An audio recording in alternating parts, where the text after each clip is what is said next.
So here we go. Let's see what the bottom of the eighth holds. But before we get to the bottom of the eighth, let's summarize a little bit about what's happened here tonight at the ballpark. And we should probably put a be careful what you watch here. It was George Kirby and Grant Townsend going back and forth. And as good as Kirby was, Townsend struggled equally. A couple of runs here off of Townsend early. Gave up 4 in the second, 3 in the third. And they just kept on hitting the baseball. It didn't matter if it was Grant Townsend or Nolan. Josh Almonte finally calmed the waters, but 9 hits, 4 runs, including this 2-run shot right there. And yeah, it was one of those nights. That was Carter Binns, by the way, with a 2-run home run. Give him RBIs 3 and 4 on the night. But Trevor Schwecke puts a charge into the baseball, puts it over the porch. That was one of the few bright spots for the Vancouver Canadians in this one. As again, we make our way to the bottom of the 8th, and it is 10-1 for the Everett Aquasox. I'm Rob Fai alongside Ricky Romero, the former Toronto Blue Jay. Caroline Frolic, he's hanging around the ballpark as well. We're going to get this one right to the finish line. Good, bad, or ugly tonight. But again, it's your chance to see the future of the Toronto Blue Jays as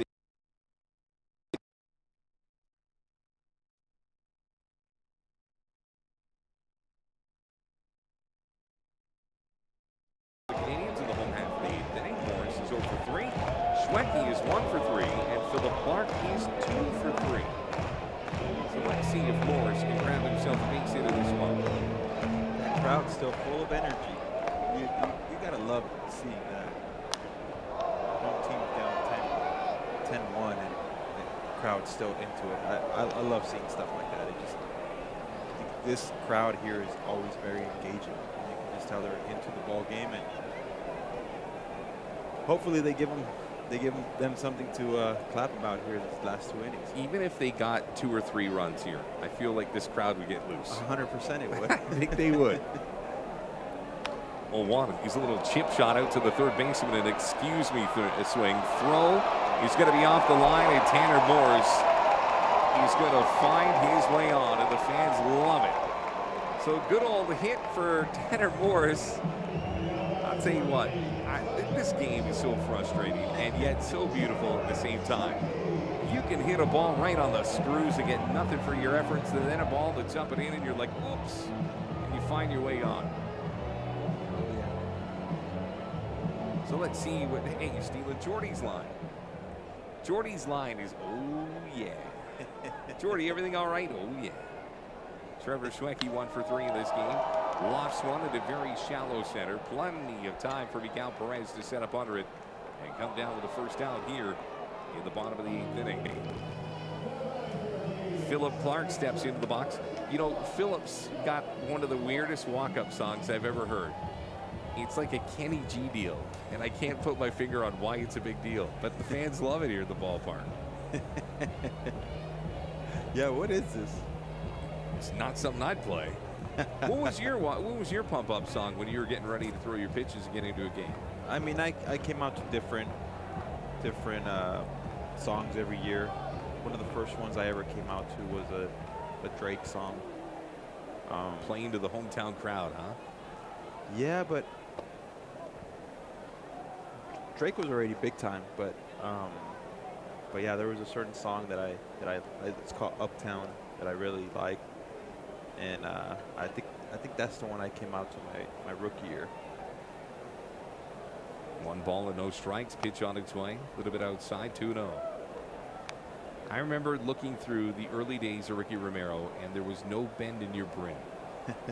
What was the story behind the hat? I honestly, really no story behind it. I just would grab it out of the box or wherever they would give them to me and just put it on. And that's it? And that's it. Yeah, I didn't.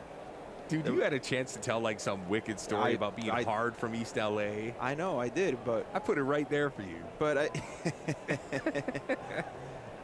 yeah, it seems like people got a kick out of it more than I did. It made you look tough. I'll give you that. It just people. I actually had a caller call in one time. I was doing an interview on a Sportsnet station, and a caller called in and said I needed to respect the game more, and that I needed to bend my hat. Really? Yeah. He's like, man, you're not in East LA anymore. You got to bend your hat. And I was like, come easy. Yeah, that is an easy moment. 3-1. He's up and away. You're not my dad. How about that? All right, so we got a runner at first and second. McGregory Contreras comes up 0 for 3 in this game with 3 strikeouts. Another funny story. You know who else hated it? Jim Palmer. He does The Hall of Fame pitcher. First time I ever met him, he's like, Jim Palmer, Hall of Fame pitcher. And I'm like, no, I know who you are. And then he grabs my hat. He's like, how about you start bending your hat a little bit more? And I was like, and I like kind of moved my head like, I get who you are, man. Don't come and touch my hat. Really? Yeah. So the guy that really didn't care about his hat kind of cared about his hat. Of course, yeah. Yeah, fair enough. Yeah. And that's something. Little dribbler out towards the shortstop's going to be a tough play. Flip to second for 1. That's all they're going to get. Philip Clark dead on arrival out at second. That's going to push Morris over to third. And Contreras is going to find his way on with the fielder's choice. And it'll bring up Cameron Eden, who is 0 for 3 in this game tonight. See, I thought there was something to it, man, because, and you know, maybe I'm being a stereotype guy because I'm like, oh, here's a guy from East LA trying to be hard, trying to, you know, dominate mentally as well as what he does on the mound. And I thought maybe there was something more to it. No, there's. Yeah, that's something. I think it just became part of me. Once I started doing it, it just became me. And even to this day, I don't like bending my brim. Unless it's a golf hat. And that took me a while to get used to. Oh, really? Yeah. No, you got to bend the golf hats. I know, but like when I first would put them on, I just felt like when I would bend them, I just felt like I couldn't really see. So, like one of those horses with the blinders on the side. Yeah, exactly. I gotcha. So the flat rim just gave me a view of everything. 0-1 pitch here for the right-hander. Matt Martin's been towing the rubber for nearly 5 innings here. Pitch inside. Count balances at 1-1. It's 10-1 for the Everett Aquasox. Oh no, that score bug in the top left corner. He's not lying. Aquasox got theirs early on. Canadians have had a few chances, including this one with runners on the corners. 1-1. He's a pitch that's fouled back, and now the count goes to 1-2. The more I watch Stewart Jr. play, man, like him, man. Oh, it's just everything's so smooth. Even right now, on that ground ball, the way he turned, throw to second, it's almost like a big league play.